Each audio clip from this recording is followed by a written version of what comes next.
Your food is amazing. How were you able to do that? I never thought I would do food business. Like I knew for sure I would shy away from food business. You were in the corporate world, you were in HR, right? How did that switch happen for you to say, let me start my own business in 2015? I realized that I have the discipline, the energy to work out. But I had one part that I was struggling with. It was my diet. So I had to go back and get it right in the kitchen. Just one picture changed my trajectory. When the business itself started, how were you received? Social media is a very powerful tool, and people buy not the product, they buy the brand. What are some of the, let's say, easy tips that you can help us with on how to eat right? People think when an idea comes, you've got to run with it. And when you see an opportunity, take it and go figure it out later. How profitable is the food industry? Before we jump into the conversation, I wanted to take this opportunity to thank you for supporting and deciding to watch this episode. But now I have a favor. Subscribe to the channel. Subscribing to the channel helps me and the entire Masterminds team to continue bringing you wonderful conversations and episodes that bring you closer to being the mastermind you deserve to be. So join the community.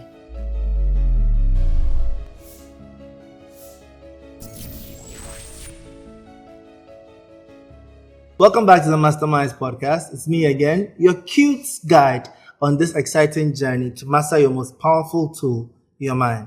I'm very excited today because the woman I'm about to talk to, I met her a few months ago and I was like, who's this lady? Because her energy was just infectious.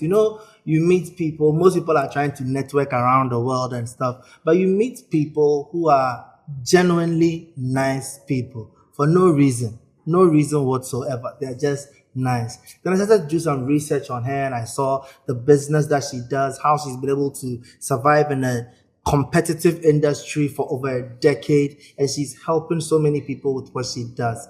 And for somebody who's on a health journey myself, I felt it would be only right to talk to someone who understands both the food and nutrition part of health and the fitness part of health as well because of her journey. So please help me welcome Chichi Yakubu. How you doing, Chichi? I'm good, Rishi. I'm so happy to be in this set. Oh, thank you. Thank you for having me. Just so you guys know, this interview was supposed to happen last time, and then Ghana flooded, Accra floods. So we are here today. Yeah. And it was almost about to rain. I know. Yeah. Thank you for coming. First of all, I have to admire what I've been seeing on your Instagram.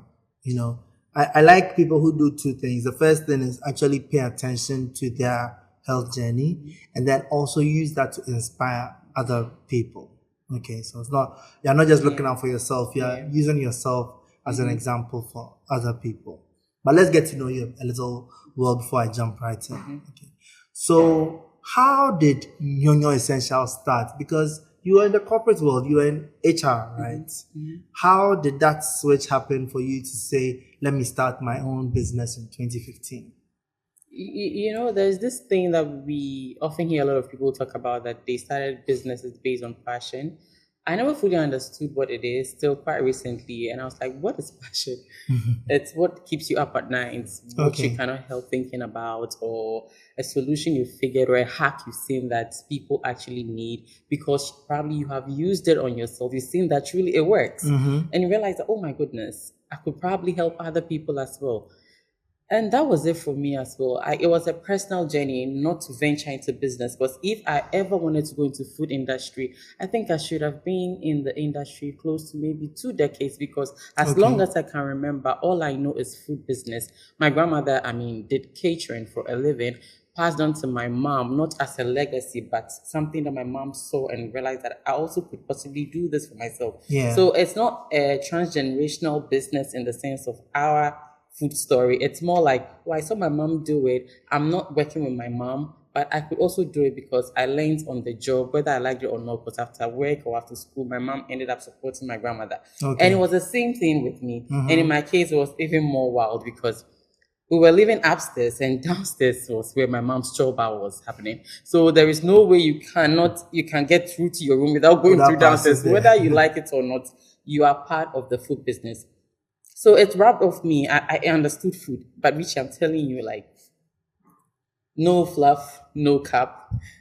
I never thought I would do food business. Like, I knew for sure I'll shy away from food business. What I knew I'll do with regards to food was to open a beautiful restaurant for my mom, because I saw a hustle from the tabletop selling banku, then transitioning into choba, into our home and turning our home upside down. And we had to even move because now, I mean, it was no longer a home, it was a business space. So I always was like, oh, if I get this cute spot one day, I'll open a restaurant and set my mom up. That was food business for me. So like something to do for my mom. Then my personal journey came along. I've always loved fitness. I'm a fitness freak. I might not look like shredded and all of that, but trust me, I can beat you to a good walk. And it's not been recent days. It's been something I've been doing as long as I can remember. And I realized that I have the discipline, the energy to work out. But I had one part that I was struggling with. So like I said, I never looked shredded or having the abs and whatnot, because there was one part that was hanging. It was my diet. This quote we normally see around that says is 80% of the workout is done in the kitchen. And I think about 20 is done at the gym. It's fact. See, you cannot work a bad diet. You can't do that. So I had to go back and get it right in the kitchen. So what I was running away from, now I had to start cooking. I thought for only God knows that when I start life and I set out to live large, I'll have a cook, I'll have a chef, I won't cook. But I realized, no, I can't afford a chef and a cook at about 22 when I started my weight loss journey. So I had to do it myself. And my mom is cooking banku, and I know that banku can be cooked in a different way. The soup can be done in a different way. And then I will achieve my weight loss goals or my healthy goals. So now I cannot eat anything everyone is eating in the house. I had to prep my own personal meals. So that's where it started. I mean, trying things, getting creative. You know, once you are well-traveled, well-exposed, when you are playing with everything, you want to go extra. You see me whipping up a salad. I love making salad sandwiches, fresh juices. So that's where I started. Then I went on to eating good Ghanaian food, but making it in a holistic manner that it serves my goals. Because I cannot live without eating banku. I cannot live without eating garifatu. I mean, I love my food. Garifatu is one of my favorites. Thank you. See, that food, it deserves its own award. So, I mean, food for me was what opened my eyes to the possibilities, as in what I can do for myself by investing in my body properly. And people catch on, whether you like it or not. So it was a personal goal, not for business. But before I knew it, I'd opened my whole world to another space. And Facebook was a big thing then. So it took just one picture, posting my before and after. So I did the work on myself, did my meal preps. In private, people at work started seeing, friends and family started seeing. Then one day I decided to make a social media post, because Facebook was a thing. Before and after, just one picture changed my trajectory. I mean, I'm a proper corporate girl. Like, even till now, I look more corporate than like everyday girl or someone who is running her own business and throwing on her jeans. Or look something. like branch manager at a bank. That's what I wanted. I was a banker. So I always saw myself being in the office space, corporate world, leading meetings, doing a whole presentation. That was me. That was a dream for me.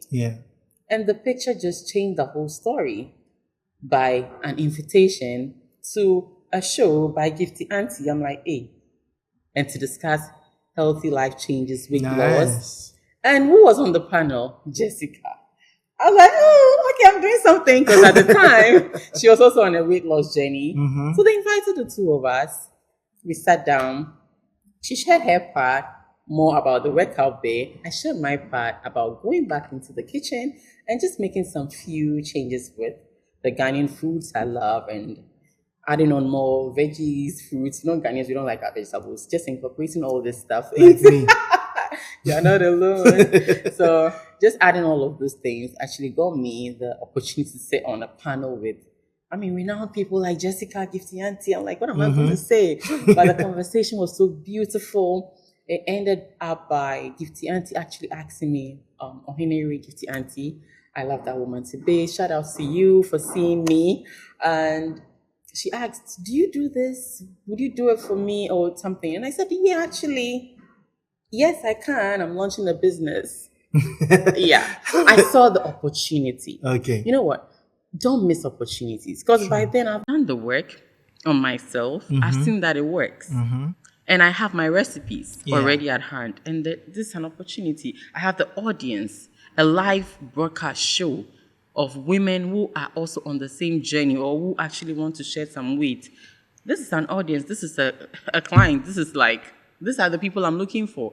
So what better place than to launch this business right here and then? And that's how Nunu was just bred. That's beautiful. Thank you. That's a beautiful story. First of all, talk to the passion like you mentioned. I love how you took the opportunity, because most people would have delayed, thought about it. Oh, let me go and make a business plan and everything. But you saw the opportunity, you self-analyzed and realized that you've done the work. Yeah. So you jumped into it. You know, you posted something, I think yesterday or 2 days, about just that. And I commented underneath saying that you can never be fully ready. Yeah. None of us are ever ready. Today, I had every reason not to make it. I showed it to you again. Yeah. You know, so you can never be fully ready. But the difference between who is going to make it is the one who shows up, whether they are ready or not. So, I mean, just start. When an idea comes to you, run with it, because God is so kind. You are not God's only favorite. God is so kind. So when he drops an idea to you, best believe he's giving it to other people. Yes. Haven't you seen your idea come to life somewhere when you halted for times. Yeah, and you go like, oh my God, who will believe that this was my idea? Yeah. Exactly. That should even firm the fact that when an idea comes, you've got to run with it. And when you see an opportunity, take it and go figure it out later. I think most people watch those who are succeeding and think they have it figured out. You know, it's like, oh, look at Chichi. Everything is just going smooth for her. Life is great. She makes plans and it happens. Why can't I be more like Chichi? They don't get that. You wake up every morning as confused as everybody else in the world, but you just keep going. So how has it been like? So now let's walk into the journey. So you start with your personal weight loss journey. Perfect your recipes and everything. When the business itself started, how were you received? Everyone's biggest aim is to build wealth. Now, anyone who knows what they are about will tell you the one true way to build wealth is to have a system that gains that wealth over time. Now, most people are suffering to what system or what tool can they use? How do they get to invest easily? How do they get to invest over time? Small amounts, compound interest, and build their wealth. Well, that tool is Achieve by Petra. Download Achieve by Petra now and let's build wealth together. Social media is a very powerful tool, you know, and people buy not the product, they buy the brand. Okay. So social media was a good space for me. Sharing my journey, my pictures and all of that, people realize that she's truly done the work on herself. We can see. So it was beautifully accepted, and I can say with so much conviction, the kind of sales I made on the day of the launch of 4th of May, I haven't been able to beat that record, not in the sense of figure, but in the sense of how much people trusted something that was non-existent, and then you have to pre-order it, you have to pay in advance, you don't know me, I don't have a brick and a mortar, so if anything goes wrong, you can't trace me. Unlike today, this is 10 years ago. Yeah. So for someone to just take your word for it, based on what you've written on social media, and trust you with their money in advance. And I wasn't doing sales per day. So you have to order, it's a plan. So it's a weekly plan, bi-weekly, or monthly subscriptions. So for someone to pay me, even for a week, for a food I'm yet to make, whether they will get it or not, that is trust. A lot of trust. That is so much trust. In so Chichi, I think I was well received. I was well received on the first day. But, you know, when it's new, it's exciting. And people truly like to support people. When people say people don't like, people truly like to support people. Yeah. You know, on the launch of every business, the place is always full. Yeah. So people truly want to support you. But the rest of the hard work is dependent on you. Yeah. So that is like confetti being thrown at you because people are good. But what you see in people is what you get. If you think people are bad, people will be bad. It's still a mindset. You get me? Mindset, So for me, exactly. I believe people are good. But most of the work will come in between the days nobody is there. Yeah. So the first day was amazing. So I thought, oh, this is how it's always going to go. Then I realized, hey, first day is fanfare. The other days is real life. Because I was working, I had an 8 to 5. Now, how to manage my time. Every business owner, if you have nothing, you lack all the skills. Management, you need to have it on lock. Yeah. Management. So the fact that I still had an 8 to 5, then now I had to do this business, and food has to go out latest by 8 because it's a meal prep, and people's breakfast, lunch, and dinner is what I'm sending. Yeah. So by 7:30, I should be on people's doors. They should be receiving their food. My courier should be doing these deliveries. What time am I going to wake up? Because you have to close from work, prepare for people. It's crazy. Richie. That was when I was like, hey, do I really want to do this? But it taught me so much resilience and so much hard work and so much discipline. Because if it was easy, everybody would be doing it. My favorite saying. If it was easy, everybody would be doing it. So when I see people want things to come easily, I wonder, if it's easy, it should rather scare you. Yeah. Because that means it's very accessible. Yeah, it's very accessible. People think soft life is easy. Ha. It takes hard work to get soft life. Ha. They don't know. Richie, it's been a journey, and I finally realized it's not a hobby. It's not a Chichi meal prep thing. Now, people are involved. People are depending on what I say I'm selling to see results. So it's one thing giving the product. Is a product going to do what you say the product will do? Yeah. So I had to now realize that we have different metabolism. I have to learn about nutrition. I have to talk to my clients that, okay, it might work for you. Somebody for 1 week, they will see visible results. It might work for you in 6 weeks. Or somebody who has other bad habits that they haven't stopped. And I realized that I've gone to carry too much on my head. So for the first 2 years in the business, it was a roller coaster for me. It was a roller coaster. It was exciting. It was confusing. It was stressful. It was chaotic. It was nerve-wracking. I had to change my number. I had to cut people off. I had to go in isolation because it's time management. It's managing my schedule. It's managing my clients' meals. It's managing my corporate work because I was an HR. Yeah. So, I mean, you have to practice what you are telling us to preach at work. You can't show up late, giving excuses. You cannot say you are not meeting your KPIs because you have this. Nobody cares about that. So it was the most difficult time of my life. I'll say from 2015, 2017. My friends thought I was losing it. I remember because I changed my number, so it was hard to reach me. So some of my friends had to come to my house, and they thought I was losing it because I was acting very off. And truly, when an idea comes to you, right, when you are really zoned in on what God has placed on your heart or whatever you're passionate about to do, there is this moment. It could be 6 months, it could be a period for certain people that you have to isolate yourself. Yeah. You zone in so much that to the world you look mad. So they were so concerned. My loved ones were concerned. Why is this consuming her? She's cut everybody off. I was like, God, you guys don't know what I'm doing. I'm in deep. And now people were like, you still have a career. Why are you worrying about this and stuff like that? Even myself, you might not have the answers to why you're doing what you're doing, but you feel it, and it's inexplainable. Like, you can't put it in words. But those times, they make you or break you. And I'm glad I came out of those 2 years refined. If you hadn't come out, we'll be telling your story of, oh, what happened to Chichi. But I think most people don't know that obsession is one of the most important traits to succeed. You know, when people get obsessed, like you said, sometimes it looks crazy. Yeah. But if you don't go through that phase, you will never succeed to the top. You will always just be mediocre. Yeah, mediocre. And that's why I understand when people say I had a calling. Yeah. Like you're saying, you can't explain it. You just feel it. Yeah. You wake up in the morning and you're like, Yeah. I have to do this. I Yeah. have to do Yeah. this. Yeah. But so when did you stop the corporate work completely? One of the biggest lessons I've learned in life and in business is that not everything deserves access to you. Your attention is valuable. Your focus is valuable.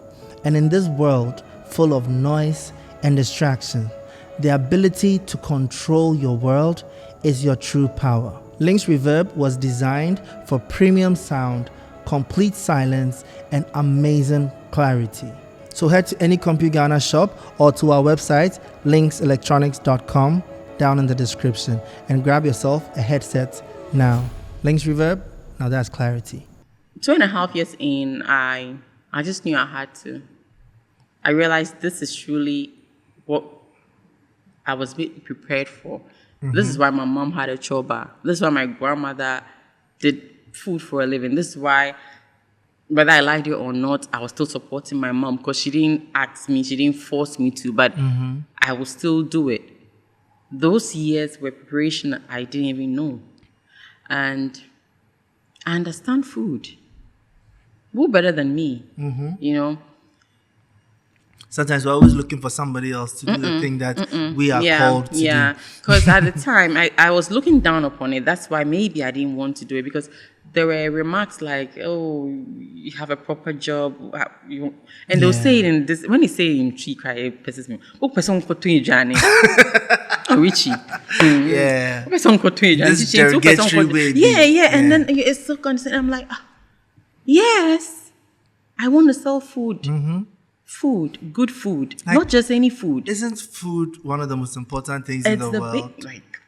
We need it. Let food be thy medicine and medicine be thy food, and that's what I wanted to do. The only thing you can sell that's more important than food is air, and that one you can't sell it. Exactly. So. Exactly. Well, give them time; they'll find a way to sell air to us. For most people who start a side hustle, I'm sorry to call it that, but a side hustle, and eventually they stop. They say it was a level, an amount that they reached that they knew.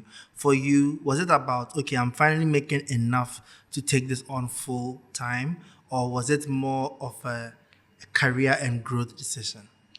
Honestly, security is so important to me, financial security. So for the first 2 years when I was juggling, Nyonyo and then corporate, I knew I couldn't fully depend on Nyonyo at the time.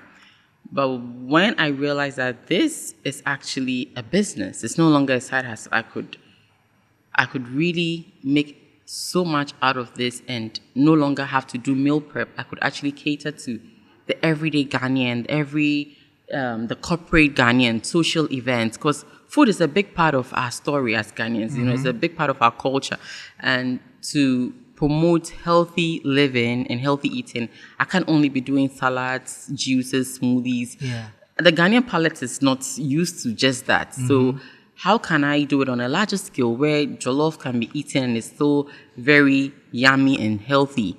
Banku and uku can still be eaten and is healthy. Fufu can still be consumed without guilt. So I realized I have to let go of the corporate world. And I knew that now Nyonyo could soar. So I had to test the waters because security, like I said, is so important. So when I realized that now Nyonyo is no longer a baby, Nyonyo can go into something bigger, I had to let go. Okay. So how were you able to come up with, I know it's not like you just came up with a plan, but how are you able to transition from just being able to do healthy food for people, meal prep and all, to now, because now you do catering, you have multiple branches, your food is amazing, by the way. Guys, her food is amazing. Look, let me tell you the story. So Baba is a big fan of Chichi. So when I didn't know Chichi, she insulted me that, how don't you know Chichi? And Baba kept telling me her food is good, her food is good. One day I'm sitting there and Chichi calls me and says, I've sent you food to try. My God, your food is amazing. Thank you. Free advert. Thank you, Richie. Thank you for the endorsement. It means a lot to me. But honestly speaking, you do such an amazing job. And I had you cater an event and the presentation was excellent, the timing, the professionalism. So I want to know how you were able to, because one thing most people struggle with is scaling up a business. You know, oh, I have a nice idea. I can do meal prep for people. I can help people with their like weight loss journeys. But how to transform that into an actual food, you know, conglomerate, let me call it that. How were you able to do that? So before going into restaurant or scaling it, I went back to school. Okay. I went to learn marketing and management in Harvard. It was a very short course. I realized that I cannot just go in naive. I cannot just go in with the experience I've had on the ground where I was trying food. But I really need the educational aspects of things, the mindset shift, because all I've studied in my whole life was HR. I love HR. That's what I did in school, and that's all I pursued career-wise. But business management is a different thing, so I had to go back to school to learn business management and marketing. Okay. And I like to say that no one also makes it this big alone. Definitely. I've had an amazing support. I'm not self-made. No one can be self-made. No one. Okay, when I hear that, I cringe. I'm like, how? The team, the independent contractors that you pay, the people who tear down your setups, they are all part of the story. Yeah. So I was blessed enough to have a good, amazing team, and also my foundation with my mom doing food, as in real food. Yeah. So it was the salad and the juices and the smoothies that I would say that I had to come up with recipes. But for the local Ghanaian authentic dishes, my mom already had the blueprint. So, Yeah. I mean, this makes life a lot easier. And I got married. My husband is into farming. Okay. I was like, It's like I everything really just wanted works. to, you know, it's like I was in the right place at the right time. And our vision for Nyonyo was to source from local farmers we trust. We wanted to give the typical farm to fork experience. So our goats, our cow, our corn, there are certain products that we get straight from local farmers we know. And my husband happened to be farming these things. So we started, you know, working together. So he was also a big support. And then my mom, I stole a lot of her recipes, added on, took out, and it was like, this was the whole idea the whole time. So transitioning, I had an amazing support, and I just knew the timing was right. And I had accepted that this truly is what God has called me for. I shied away for it from a long time. Like, God, after school, like, hey, I mean, I won't come and do choba, I won't come and support my mom with choba. But I was like, choba took me to school, honey. What are you even saying? Exactly. Choba made Choba you. made me, like, and my vacations, my summer vacation, and all of that. I mean, it's my mom's choba money that took me. Yeah. I went to a good school. I had good, experiences in life, the little she could do for me. And my mom is such an amazing woman. So she was one person that truly helped me, my husband, and then my team. I have people that started working with me from when I opened the restaurant who are still with me, like Chef Olivia. She was a cook. We now took her to school. My husband said we should take her to school last year. We took her, and she's going to graduate this December, and she'll be a certified chef. So all these people made the transition really easy. They made the transition really easy. You know, I need to send this episode to Kwabno Bendarkon to watch, because he spoke about something like this and you've lived it. He spoke about the fact that part of the reason we don't have enough successful people in Africa is because we shy away from what made us. Like you're saying, your mom had a chop bar. The money from that chop bar took you to school, made you educated, built a life for you. And she even took a loan for me. I forgot that. When I wanted to eventually scale, I needed money. Yeah. Because American House rent ain't cheap. At all. My first restaurant was at American House. She literally took a loan for me. And most people, after that, now look down on the industry that made them. But he always talks about the fact that, why don't you now use the education that you have gotten to come back into that industry and elevate what was already happening? Yeah. And I love, I was going to talk more about health, but now I'm going a different direction. I love that you even jumped straight into community. Yeah. Because most people don't have the success they need because they are failing to have a community. Everyone wants to be self-made. I can do this by myself. You know, I got me. But they don't understand that it's the fact that your husband is there, your mother is there, your friends, your people who you work with who've now become like family. Yeah. that community is what keeps you. And we lack partnership. I think that's the thing. Yeah. We lack partnership. We want everything to be attributed to us. Yeah. If everything is attributed to me, I think I failed. If out of people cannot brag that, oh, I bought this land because I was working with this woman. Oh, now I'm a certified chef because I'm working with this woman. I took my first trip to Dubai because Madam Chichi took me to Dubai. And you haven't done anything. We haven't done anything. Yeah. We need to get to a point where our goals are outside of us. And I think that is when we actually, like, the world gives to you when it realizes that you are given to the world. Yeah. Yeah. And community in Africa for a long time has kept us going. But these days, we're starting to shy away from it. You know? We just want to sit at home by ourselves and watch Netflix and then go do a boring job and then come back to that. You know? No, we are not meant to do life alone. Neither are we meant to do our career aspirations alone. Neither are we meant to do business alone. We are social beings to begin with. Exactly. So nothing happens in isolation, unless, of course, you have chosen to be there just to, have a mindset shift to do something for yourself, to pour into yourself, away from the noise of the world. But if you want to build something that outlives you, you can't do it by yourself. Okay, now let's jump into health. Someone like me, see my pot belly.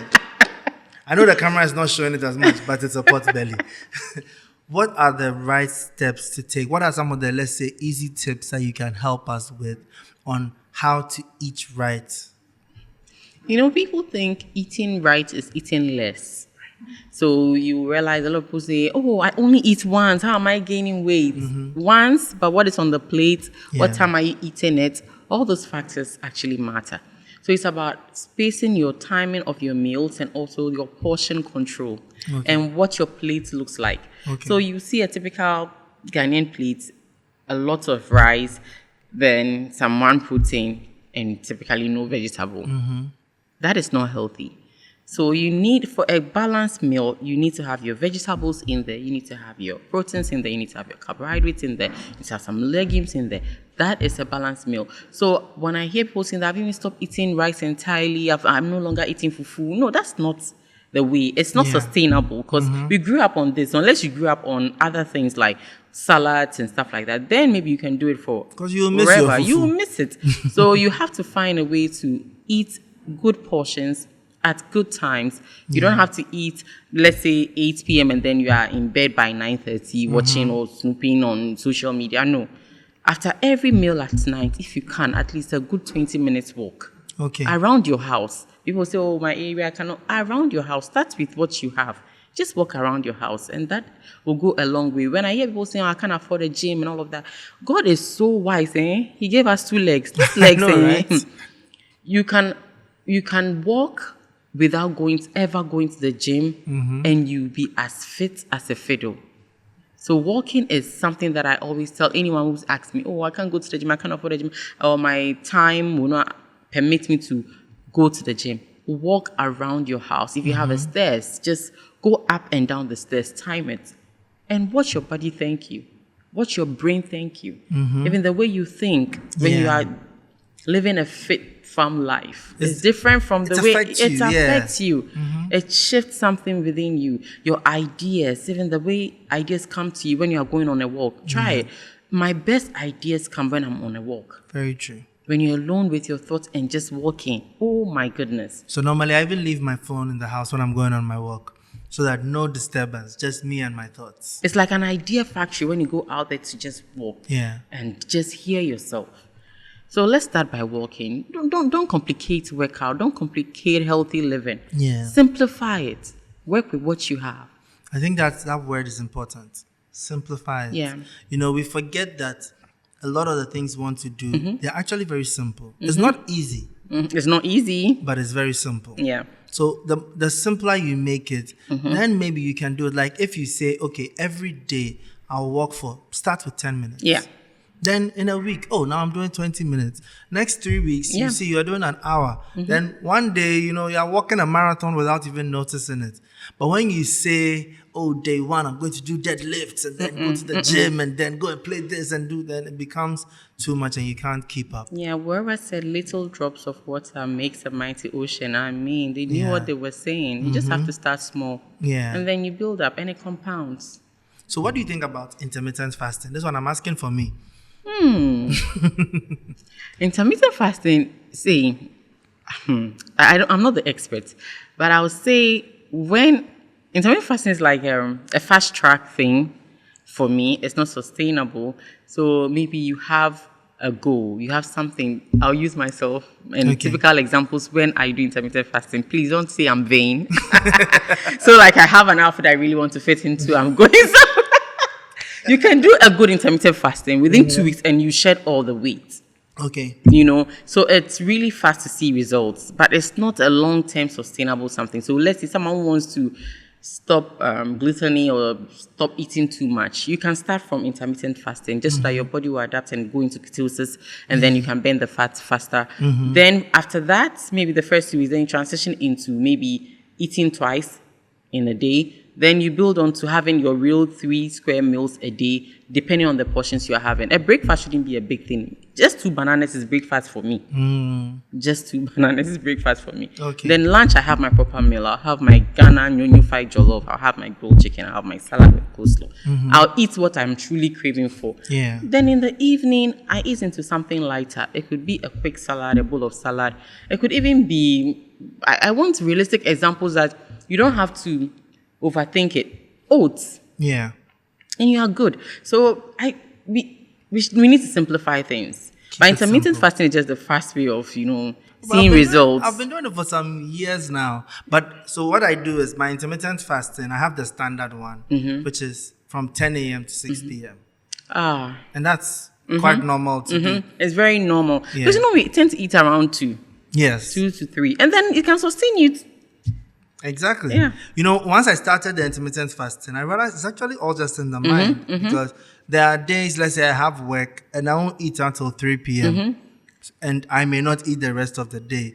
So now that I force myself to say, okay, I won't eat before 10 a.m. And I won't eat after 6 p.m. Of course, there are the cheat days and every once in a while. But you are human. Exactly. But I came to realize it's actually not as difficult as I thought it was going to be. It's not. Then when I really want to, mine is not fit into a dress, but set a goal for myself, then maybe I'll push it to like from a 12 to 6 or something like that. And I came to realize, like you're saying, the portion control is important when you combine it with the intermittent fasting and keeping it simple. And keeping it very simple. Making sure it's not something that's so difficult that I'm passing out. I remember sometime, this story, whenever I say it, I watched some diets online and I said, hey, let me try this. They called it an apple diet. Right. They said you eat 10 apples in the day and you don't eat anything else for the whole day. Richie. So I said, let me try it. By 12 noon, I had finished 5 apples. And I was about to faint. You collapse. 2 o'clock, nobody told me to find some jollof to eat. You don't have to do everything we see online. Yeah. But, once in a while, fasting too is very good. So intermittent fasting is even spiritual. Yeah. Yeah. When the body is deprived of food, the brain accelerates. Yeah. Yeah. Because I've read a lot of research on how, these things, I've read it. I have the knowledge, but I don't have the physical ability yet. Maybe one day I'll sit here and give testimony. But how, if you're able to fast for 2 days to 3 days, the body starts to heal itself of diseases. My husband does that. Exactly. He does 3 days water fast every other 2 weeks. Hey! One day. Yeah. I'll give testimony. Yeah. But right now, he hasn't taken any medication in 7-8 years. Wow. No malaria, not Panadol, nothing. 3 days water fast. Yeah. So how often does he do that? So the last time he did it was 2 weeks ago. So He's been doing it consistently for the last 3 years. So like every 2 weeks, then Every you do 2 a weeks, 3 days water fast. Yeah. But in the week, on his born day, every Thursday he fasts. So that one is every week. Every Thursday he will fast. I said I was going to try that, where every Saturday I would fast. Yeah. Oh, this is giving me vim. Yeah, once a week. That one you can do it. Sorry, guys. This interview is not for me. It's not for you. Interesting, because I've read so many health benefits Yes. that come from being able to fast, you know. And I remember when I was learning about lions and learning the fact that lions eat like once every 4 days, and that's the well-fed lions in the that are being kept on like parks and stuff. In the wild, lions eat like every 2 weeks. And I started didn't learning know about that. other animals and realizing that it's only human beings that eat so much. Yeah. You know, and if you look back at before civilization, we didn't have that much access to food. So I don't think our bodies have always been used to eating as much. But now the mind has gotten used to it. You know, so now telling my mind, go 3 days only drinking water. No. Your husband is a strong man. Guys, I'm going to do this and I'll let you know the results. If you don't see Masterminds in a while, to me, say it didn't go well. Okay, let's go to your fitness. You mentioned walking. I was watching your Instagram and I saw you post. I think you had just done a 12,000 step walk and everything. And I was like, wow. How did that also start for you? Fitness and going on exercises and this kind of walks has always been a part of me. But this time, it's just been so different because, like, I realized for some time I always wanted to do it for a goal. So, my birthday is coming, then I'm going on a holiday. Then I'm like, what am I doing? This has to be a lifestyle. So I decided I have to add it to my everyday living. And accountability sake, I said I'll post on social media. Because, there's this thing about when you post on social media, you don't do it yourself. You feel like, hey, this girl, you started, you stopped, So for me, I'm posting on social media just so I'm accountable. Yeah. So I know people are watching. So that even if I've not posted for a week, someone should be curious to ask, hey, what's up? Because other people even DM me and say, because you're going on a walk, I've also started walking. It's inspired other people. It's building a community from there. Exactly. And I am held accountable because now you've inspired people to start this walk and you've stopped. Yeah. So walk, I believe, will be a part of me for as long as I have life. Because I've seen the benefits. I sleep better now. I was like other people who depend on what's this called? Magnesium. Yeah. And I was introduced to it, I think, just about 6 months ago. I was like, I don't want to be on this. You don't Sleep should come to me because I have never had a challenge with sleeping. But I think adulting has a way of just messing up your whole system. Family, kids, the branches, everything springing up, anxiety. You worry so much because now it's not just about you and 5 of your workers. No, it's bigger than you. So all those things started getting to me. The whole time I realized that my health was also at risk. I did a vitals and I was like, no. I need to get back to this. It's not twice going to the gym kind of thing. And I mean, I started slow. I'm not saying everybody should start working every day. But I challenged myself that at least in 5 days, 7 days in a week, 5 out of it, I would do a walk. Yeah. And I want to do it for as long as I have life. And I've seen the benefits. I sleep better. My brain is at ease. Anxiety, where is it? It's not even in the room with me anymore. So I'm really liking this phase of my life. And it's walking that has actually helped. And I thank my husband. Like, I'll reference this guy because partnership is so beautiful if you find the right person. He's really inspired me to do so many good things when it comes to my healthy life journey. Yeah. So I need to understand, how did you do 12,000? Because I remember the day I did.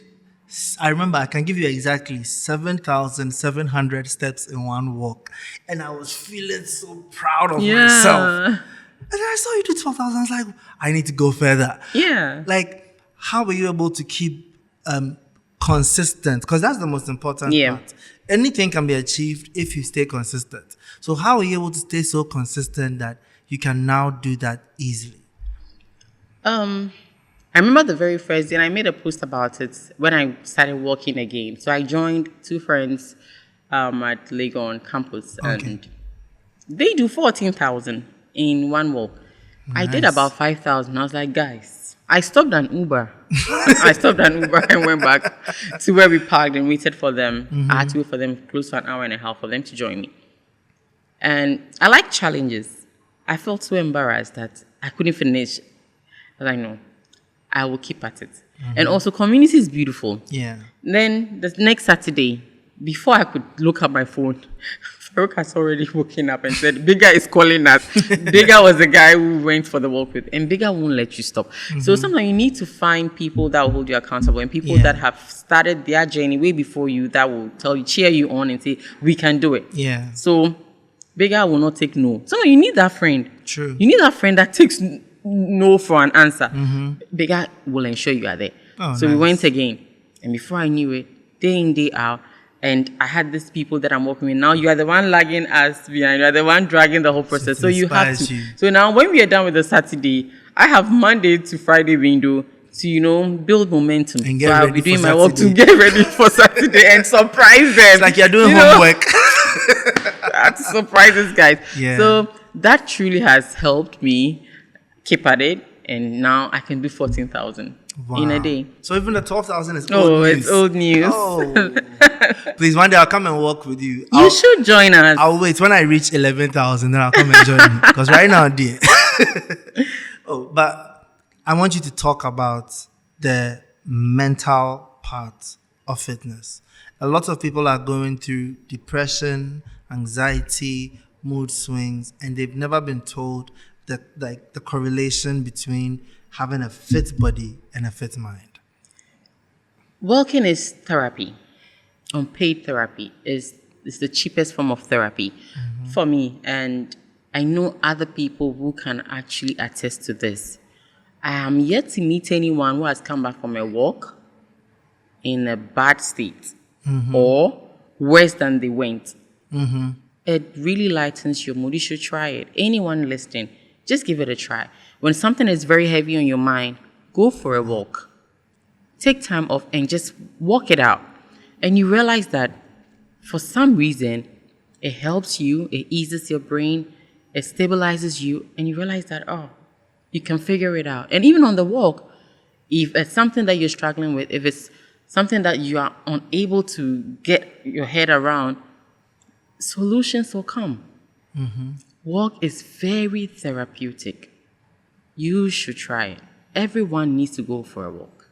I like that. Everyone needs to go for a walk. That's like a whole slogan there. Yeah. And I think a lot of people don't know that walking is actually the best way to get into your fitness journey, because a lot of the things are too difficult to do, and it actually affects your mental in the opposite way, because now you start to feel bad you're not being able to do this. Yeah.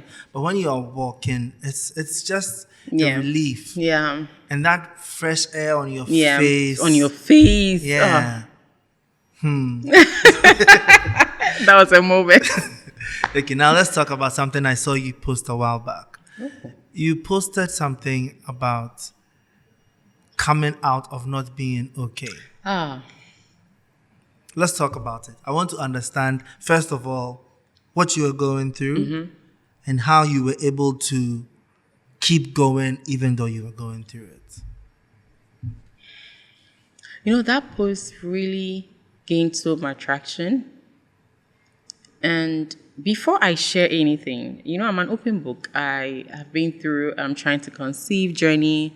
I shared it before I even had kids. A lot of the time people share after they have the testimony.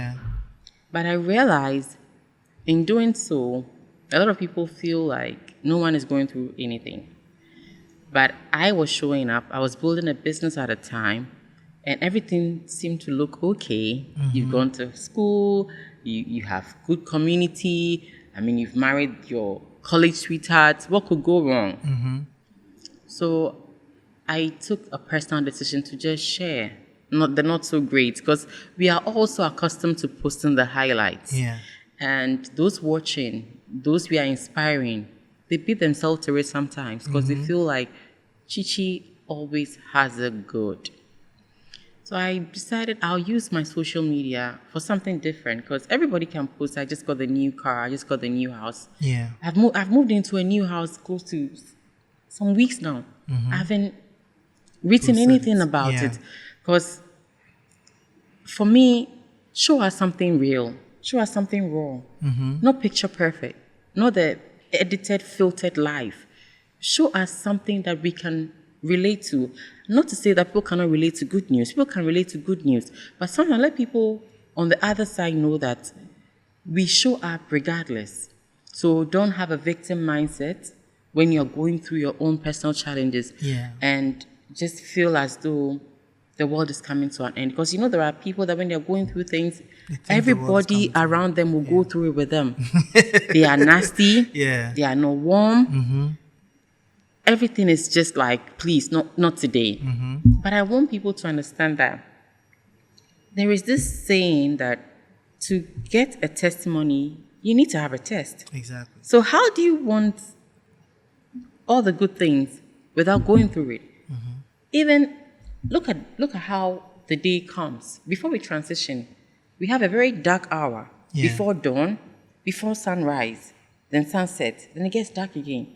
Even the cycle of a day. Yeah. And so it can't always be bright. Hours. It can't always be sunshine. You go through things. And if you are okay sharing while you're going through it, that's fine. But not everyone can do that. I can do that. But a lot of people can share only when they are done going through it. So they'll share from a place of experience and a place of finding solutions for it, resilience, and building character. So when I post these things, I just want people to know that you see me posting this selfie, happy-go-lucky girl, I'm doing this, I'm here, I'm on a trip, I'm there. It doesn't mean that's how it is all the time. No human has it like that all the time. I mean, it's not, show me. So I use my platform to just let people know that we all are carrying something, so we can be kinder, warmer. I love that. Nicer, because you just don't know what somebody is carrying. And those weeks to that post, I'd had an accident. I've had a work accident on the job. One of my team doing training came with their toddler. So many things from all sides. Not everything I can even share. Like, it was like life was dragging me. And I realized I come on social media and it's like everybody has something exciting to say. Meanwhile, there are other things. So people are focusing on the good, which is excellent. I mean, that's what I want everybody to gravitate towards. But sometimes people with huge following and a big platform and a community show us the unfiltered side so that we can even relate more, and we can also know that if she went through this and came out this way, meaning it's going to be fine eventually. It always pans out fine. Back then when I think there was SS, WASI and all of that, we would those kind of exams. I remember some of the results came and people wanted to be the world to just end. People got suicidal because the world was coming to an end. Look at you now. That is life. Life is not a straight line. It's bumpy. It's a constant curve. Yeah, it's a constant curve. So I share these things just so that people know that everyone is going through something. So just be kind. First of all, let me clap for you. Thank you. One thing I talk about all the time, and I watched a documentary that confirmed it, is that social media is actually like contributing to a lot of depression, anxiety, even, like death rates through suicide and everything's on the high, because everyone is posting the highlights of their life. Everybody's showing the end result. They're showing the good moments. They're showing the vacation. Yeah. They're not showing the work that they had to do for months to save up to go on the vacation. Yes. And even if it's sponsored. Thank you. So what is happening is that people are there consuming all these highlights and looking down on themselves. Somebody is there thinking that, everything is so great for Chichi, and why is my life not going well, and why am I suffering with this, why that, not understanding that everybody's going through something. Everybody's really struggling. If you listen to Buddha's teachings, you understand the fact that life is suffering. So it's a part of life. Life is not just the rainbow. Life is the storm. And then the rainbow comes after it. So when we are only showing the rainbow all the time, it makes the person in the storm feel like something is wrong with them. Yeah. Not understanding the fact that, I turned my camera off when it was raining.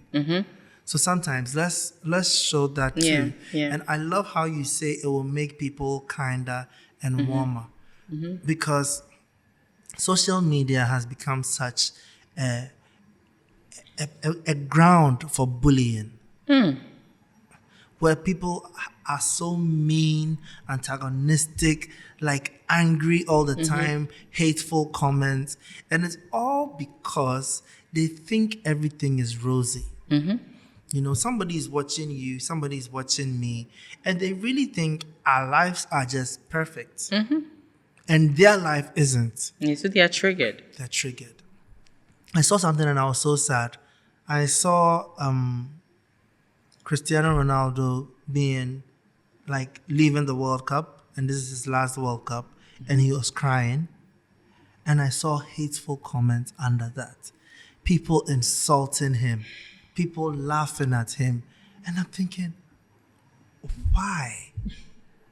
Why are you happy that somebody who's done so much for football for decades is sad that he couldn't win a World Cup before he leaves international football?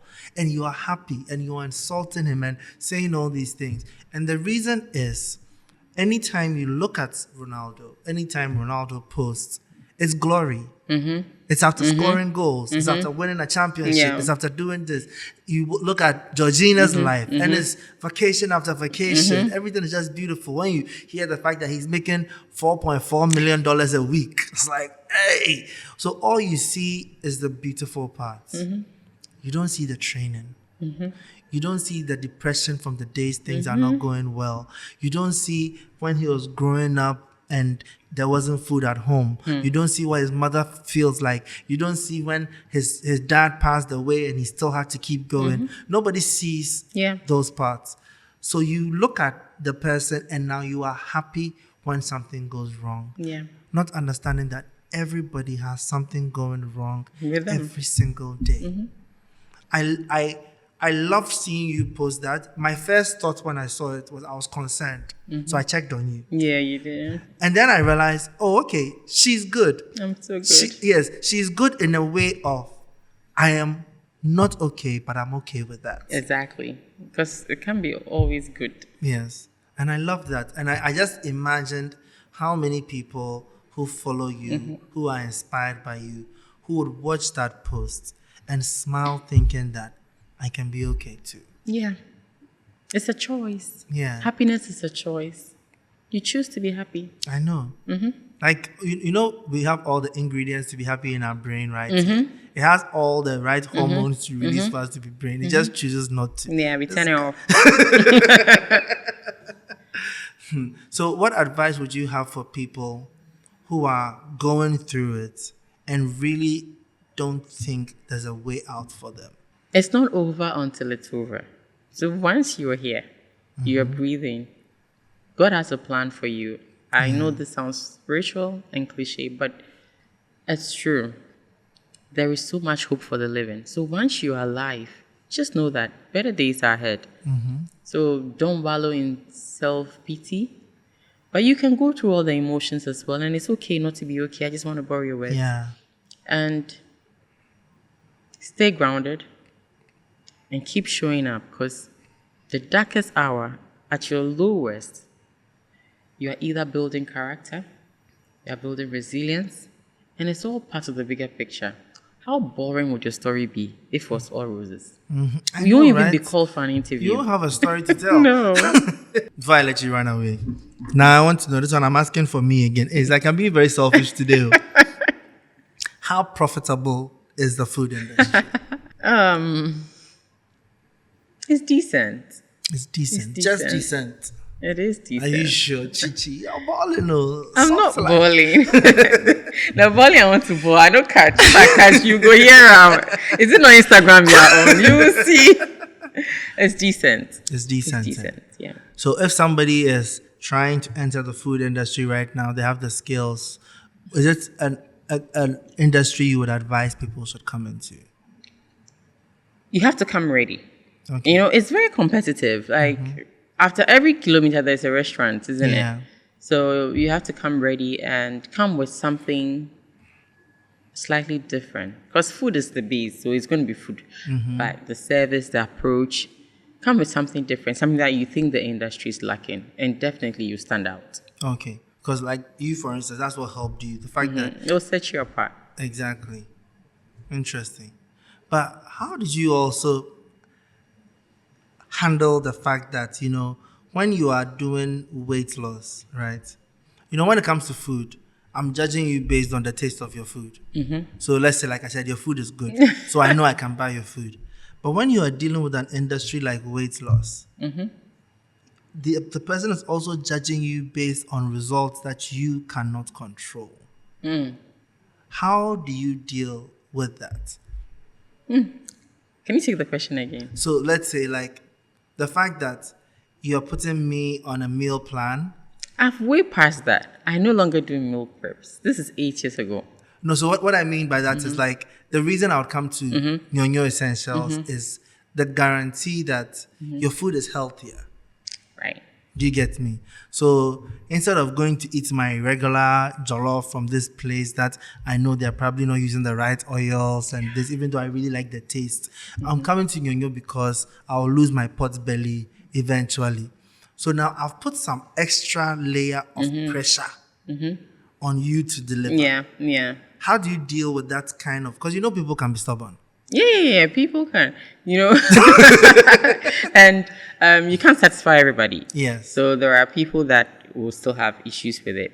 But just to put on record, we are no longer serving the purpose of buying our food for weight loss, but we are serving you healthy, Ghanaian, authentic meals. Okay. What we are trying to tell the people who are buying into our products is that you can still eat your jollof and not have any guilt because of the kind of products we use in making our jollof. Okay. The kind of oil we use in making our jollof, the portions, and even the kind of salt. I don't want to mention certain brands.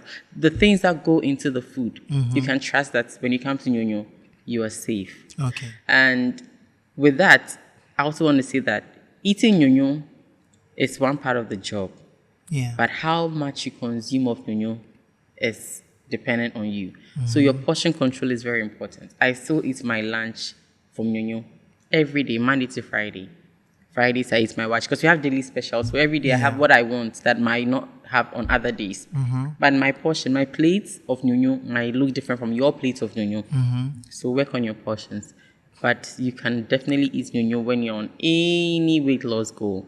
Because you still have to eat the things you enjoy. The goal is to have a sustainable lifestyle. Yeah. Not a fast track thing that's within 1 month or 2 months you fall off the wagon. No. Yeah.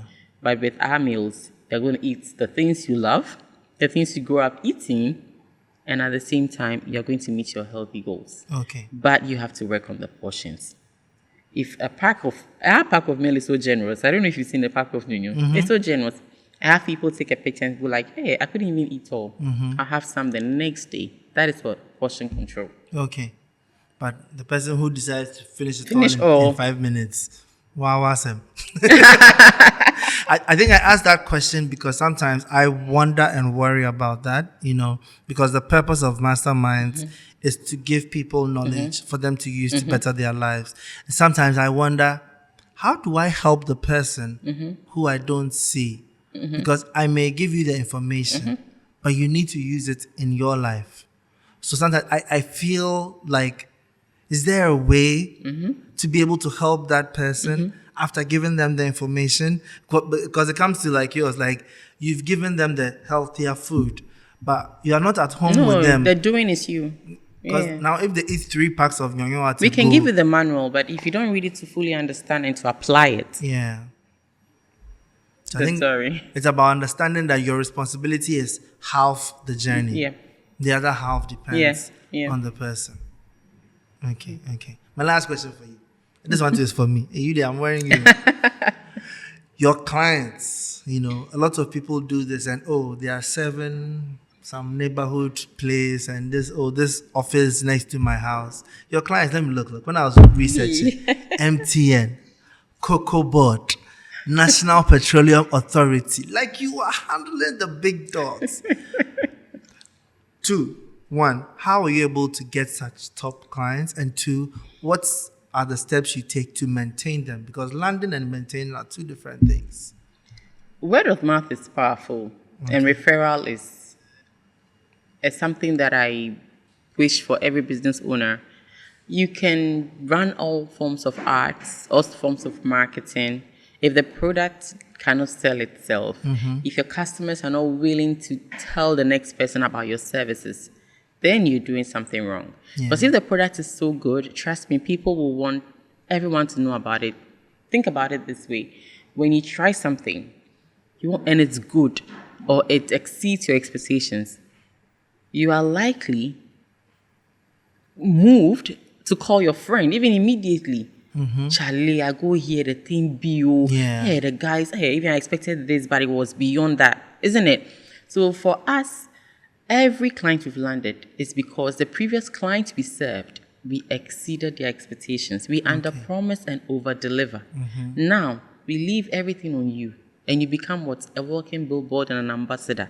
And talk about the services. Because people say, Ghanaians don't give feedback. I know bad feedback travels faster. I know that. But exceeding somebody's expectations, they might not write you a Google review. They might not comment under your post. They might not make a video post for you.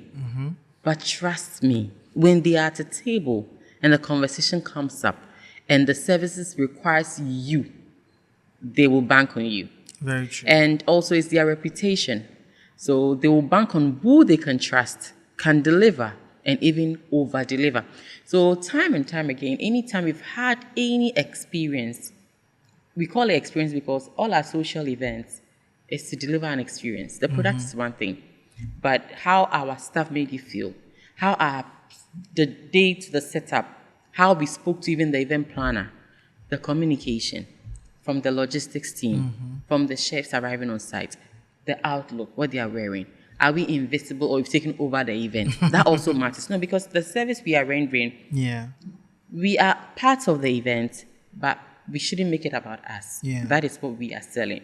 So some way, somehow, the product, the service, and the experiences we give to the clients, it draws in new clients. So a lot of these corporate clients you've mentioned, it's just one person probably walk into a restaurant, pick a pack of food. Some we don't even know. So the companies will even call you, invite you over because someone has mentioned your name. And then they'll tell you, we are tendering this. Would you want to tender? We have opened this slot. Would you want to send a proposal? And we just go in as who is going to plug us in. And the work has already been done by someone who tried the service and doesn't have any personal connection with me or any of my team. And they validated your service. So it's just that ripple effect. And it goes on and on and on. And then now how to retain them. Client retention is important to me than finding new clients. Because with the service industry, the service side of our kitchen, on the restaurant side, if I cater to someone's wedding and I do an excellent job, there's a high chance when they have, let's say, a baby shower, they'll remember me. If the newborn baby arrives, they'll call me. Anniversary, they'll call me. Among them, even if they're a family of 3, there are 3 birthdays. If there is a milestone they want to celebrate, they'll call me. So when I get a client, my goal, or the team at Nyonyo, our goal is to retain that client than looking for a new client. Because if you serve the person well, you have a client for life. So that is how we've been able to retain them, by going the extra mile, giving them a service that truly is worth their money. Because people are paying so much for the service industry. Money, the service industry is quite expensive now. And you don't want people to give you so much and then you come and just give them something substandard or mediocre. So just to wow their expectations, go beyond the extra mile, and then we can retain them. So it means you're always focusing, because from both answers, I notice you're always focusing on the value that you are given. The value. So that means your biggest marketing trick is the fact that you're actually valuable. Yeah. Beautiful. I like that. Did you get value from this I conversation? did, Chichi. Thank you. Like, you are so you come off as an avid reader. I can tell you read a lot. Oh, I like reading. And somebody sitting over here likes reading even more than me, so she's influencing me positively. Oh, thank you. But before I let you go, one last thing. One thing I always like to do, look in that camera over there. And Okay. imagine you can speak to the person watching at home. What one piece of advice would you give them that would shift their mind to the right mindset for success? Thoughts are powerful. You need to guard your thoughts. Thoughts become things. So what you think, you will become. So be very intentional about give the thoughts you actually give power to. You know, whatever you are, you thought it into being. This is no magic. It's back with neuroscience. Whatever you are, you thought it into being. So you can rethink in case the state you are in is not so great. You can rethink to get into a better space. So protect and guard your thoughts because your thoughts are powerful and they actually become things. I'm wishing you well and I want to see you at the top. Thank you so much. You guys, thank her for me. And I really hope after this conversation, you are 10 steps closer to being the mastermind I know you are meant to be. Thank you for watching this episode. Now, the Mastermind's dream is about building a community of people who have the right mindset and are ready to take their success into their own hands. So do me this wonderful favor. Subscribe and share with anybody out there who you believe you want to see have the right mindset to succeed so that together we can all become the masterminds we deserve to be.